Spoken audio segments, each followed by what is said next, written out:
Finally, nalinisan ko na rin yung mga makeup brushes ko. Ganito na rin ba kadumi yung mga makeup brushes mo?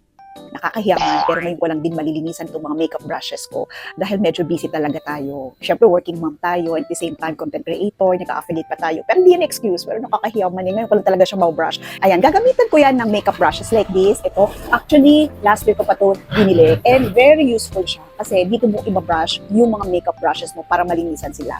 And then, I will be using a soap. Ayan, kahit anong soap pwede naman, depende sa'yo. Ito yung gagawin natin. Ibababad ko muna siya dito sa tubig. Babad ko lang siya dyan. And then, isa-isahin natin, katulad nito. Yung ginagawa ko. Tapos, ibabrush ko lang siya dito. Talagang naaalis yung mga makeup. Yung mga nakalagay dyan ng mga powder, mga makeup concealer, foundation. Ganyan kadumi yung mga makeup brushes natin. Sa second part, though na-brush ko na siya ng una ngayon, ibabrush ko ulit para at least, diba, talagang todo malinis siya. Tingnan mo, oh, kahit na nakapag-brush na siya, madumi pa rin. Kaya kailangan talaga todo linis.